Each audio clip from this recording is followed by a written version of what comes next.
In this lesson, we're going to create and fit some simple models, including a linear regression model and a simple neuron, like the simplest neural network.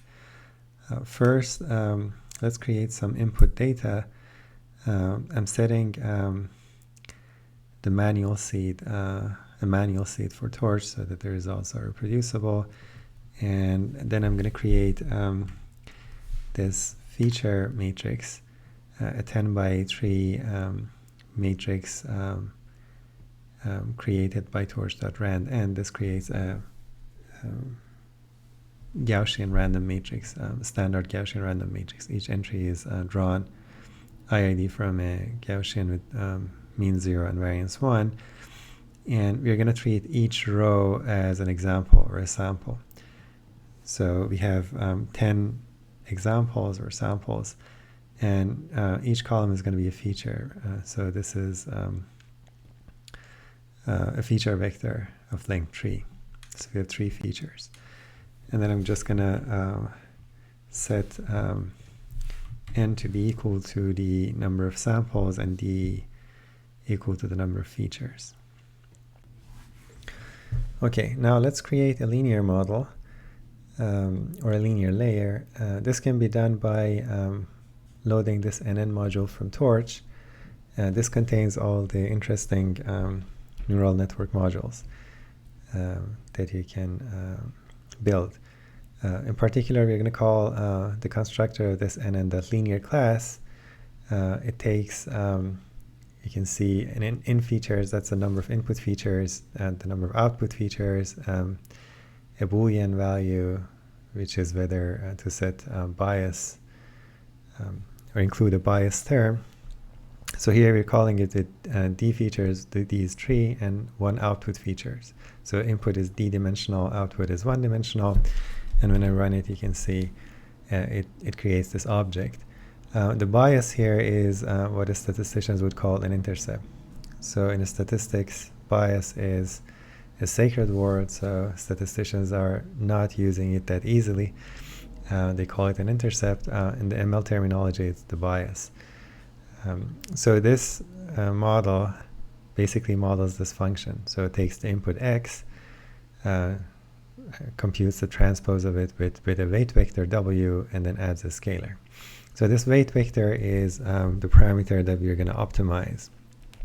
And this gives you a linear regression model or just a linear model. This weight and the intercepts are initialized to some random values, and we'll see what they are later. But if I want to apply this function, I can just treat this object as I would treat a function, and I apply it to x like this. When I do this, basically Torch is going to apply this function row-wise to x, so applies it to each individual row here. So you apply the function to this row, it outputs a scalar because that's the dimension of the output.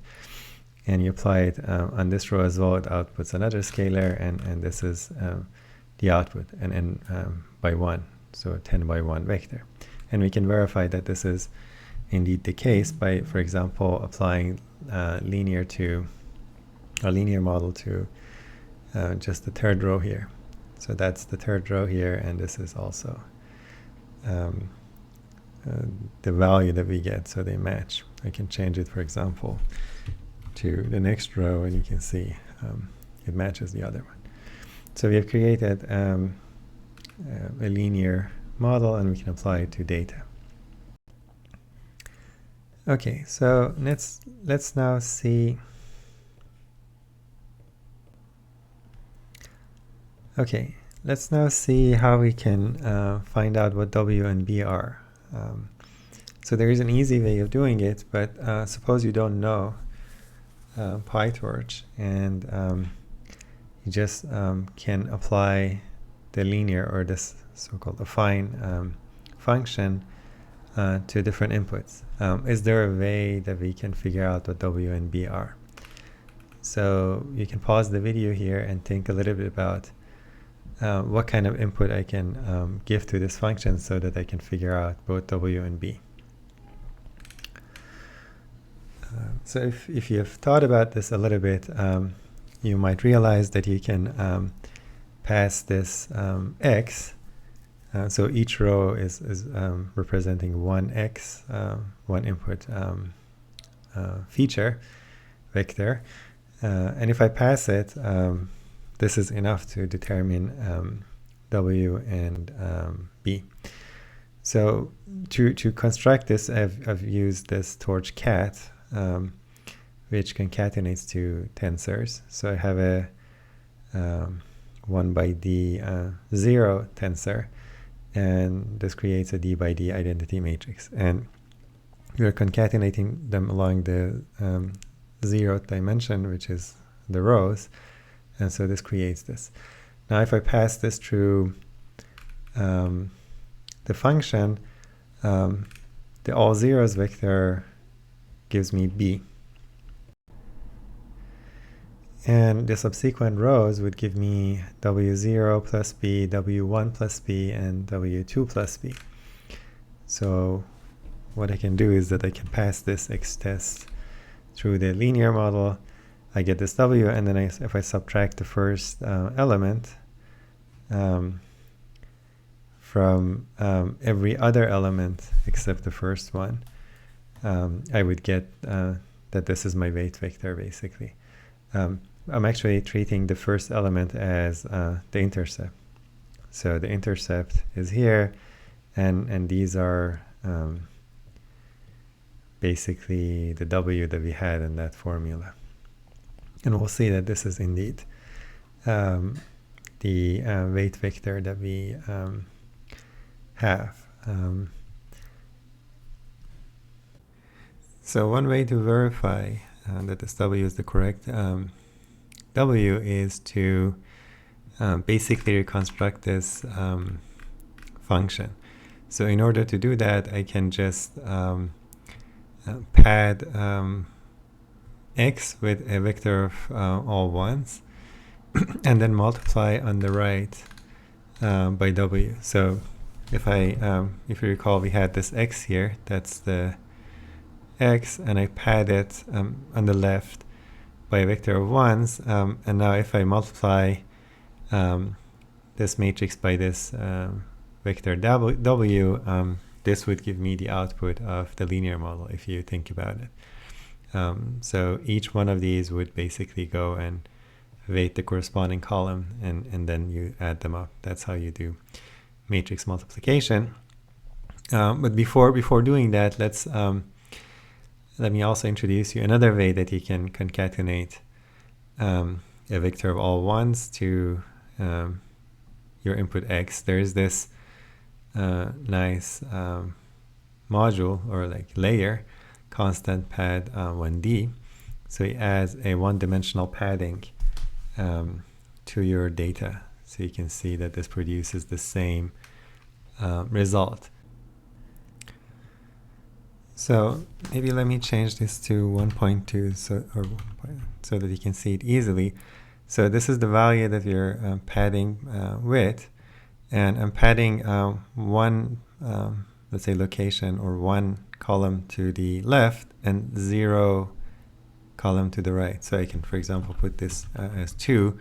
You can see I pad 2 columns to the right, and I can do like 3 here. You're padding 3 columns to the right. So in order to add just one column, you can just do this, and this is going to just pad with 1. So this is just a layer, so you can verify that this is a layer, or it's an object that sort of implements that layer. But these are really like functions, or you can treat them as functions, basically. So I can apply it to X, and it does the row-wise operation and produces this. So it just like pads the input on either side, and it can also clip. So if I put a negative sign, you just remove this third column here. It used to be third column, now after padding it was fourth. In any case, so that's another way of creating a one-padded input. So you can use it using concatenation. If I want to concatenate, I have to concatenate along the dimension 1, which is the columns. I can concatenate a vector of ones with x, or I can do this. They're equivalent. Okay, so if I do this padding by 1 and then multiply by w as a matrix multiplication, this is matrix multiplication. So it's going to be, this is going to be n by 3, and this is 3 by 1. I get the n by 1. So if I do this, that should be the output of my linear model. Now if I concatenate my manual computation with what the linear layer is producing, you should see that they're the same. So we reverse engineered the layer by passing some vectors through it to figure out w, and then we reconstructed it correctly. So w here is, again, recall that it's both the weights and the bias in the terminology of PyTorch. And finally, we can actually do the easy way. So if I just look at the linear layer as an object, it has a property weight. It gives me the weights. I don't have to probe it with my own vectors. So that's the weight vector, which is basically this tensor. And you can also see that it matches basically this part. Remember that this was the bias. So if I want to get that, I can look at the bias. So that gives me this. So this matches the first element of our w vector, which is the bias, and then the rest match this part. Okay, and then another feature of these nn modules is that they have this function parameters. If you apply this, it gives you a generator that you can use to get all the parameters. So I can, if I turn it into a list, it gets you a list of parameters, which is basically that, or I can loop through it like this and print the parameters. So one parameter is the weight and the other parameter is the intercept. So this is very useful if your model has a lot of parameters. You can just iterate through them. Okay, now let's try to fit the linear model by gradient descent. First, I need to create an output or response so that I have an xi, yi pair. I'm gonna pick a true function, which is of the same form as our linear model or affine model. So f star x is going to be x transpose w star plus b star, and I'm going to call like b concatenated with w, just w as before. So we're basically treating all the parameters as w. So I'm going to create a length 4 vector w s, so that would be the first element would be basically the intercept or the bias, b star, and these would be just this w star. Okay, that would be the weight vector. So it's good to remember this. This is the intercept -1, and then the weight vector of the linear model is 1, the pi endpoint 1. And then I want to make this into, so this is really has a single dimension. I want to make it a 2-dimensional object, 4 by 1. And here is a simple way that you can do it. You can just expand it into an extra dimension by passing none here. So if I do this, you can see that this turns into a 4 by 1 vector. A 4 by 1 vector. I can check that by looking at the shape, and that's what we expect.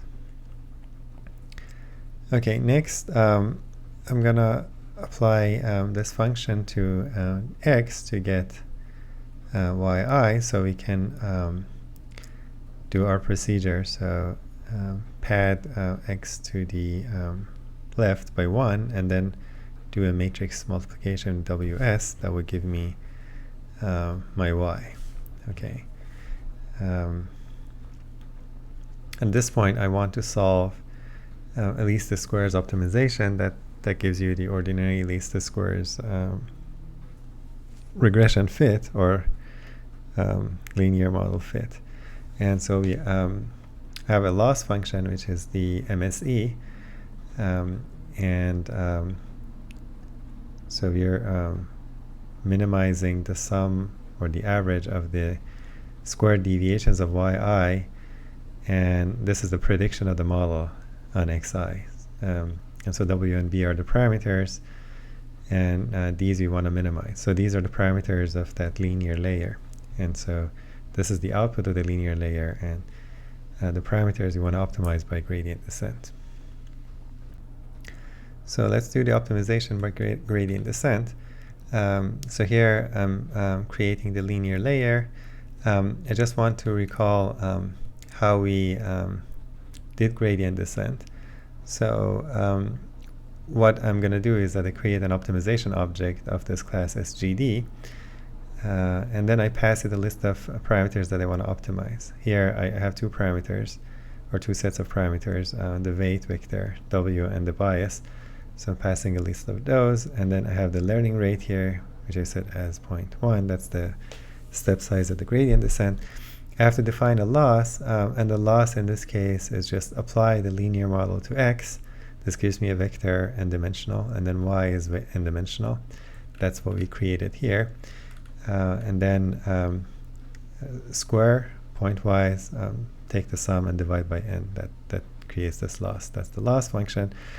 Now if I look at, let's say, the weight vector, that's the weight property of the linear object, or lean object, it has a grad property. And this grad property is going to be the gradient. Or for us, it's going to store the gradient of the loss when I apply loss backward with respect to the W, basically. So if I run this, you can see from the previous lesson we have seen this operation. So first it's none, and then when I run the loss backward, or the backward function on loss, it's populated with the gradient of the loss with respect to lin weight. So if this is not clear, check out the first lesson. We go over this. And then if I do the gradient step, when I want to do the gradient step, I apply or invoke the step function on optime. So before that, I have a certain weight vector, and after that, this is moved. So the operation of this is basically moving the weight. That's the only thing that's going to do. And you can see that the weight has changed. So we take a step in the direction of the negative gradient with the step size. And the last piece that we have to remember is that I need to zero out the gradient when I want to do each update, because this loss backward accumulates the gradient. It doesn't zero out this. It just adds to it. So I can do the optim.zero grad. It produces the desired effect. So that was the previous gradient. When I apply it, the grad is updated. So these operations each operate or act on either the gradient or the weight vector itself, the gradient of the weight vector or the weight vector itself. The same was going to happen to the other parameters like this. But this is good to remember. Okay, now let's do the gradient descent. I'm creating the linear model again, and I have set the optimization, or set up the optimization object, and then I would go through these steps 100 times. So I zero out the gradient. So that would zero out the gradient of these two parameters, lin weight and lin.bias. I create or calculate the loss based on the current values of these parameters. So these are embedded inside this. So the current value of the weight and bias are inside this. So this calculates the output of the linear layer. This is called the forward pass in the terminology of machine learning and deep learning. And then I apply the backward function to loss that calculates the gradients and updates the these grad properties of the parameters. And because I have zeroed out these, I'm going to just get the gradient at the current value of the parameters, and then I take a step in the direction of the negative gradient. That would update the weight and bias. And then I print out a list of like a stats, basically, on the procedure. Okay, so let me run this. And you can see that the loss is decreasing quite nicely, and this is the starting value of the parameters, the weight vector at least, and then you can see that we go to about 1, the pi, and 0.1 roughly. So that's what we expected, and I can also check the bias. This is going to contain the estimated value of the bias. And by the way, these are just the I'm printing the lin.weight. So this is the weight vector inside the linear model. It's getting updated. I'm printing it. I'm also printing the loss here. And you can also see the bias. So if you want, I can just print both here. And you can see that they match. So that's our estimated parameters, and WS contains the true parameters. So -1 is the bias or the intercept. And then 1 is here. That's the second parameter, and this is almost correct. So you can see with the step size that I've taken, it takes about 80 iterations to get a pretty nice estimate of the parameters. So that's how you can fit a linear model using gradient descent in PyTorch, and you can see it's pretty simple, just a few lines of code. Just a minor correction, I can just add this here so that you can see 100 iterations, and it is sort of exact up to like 4 digits. Okay, so that's a pretty nice convergence we have there.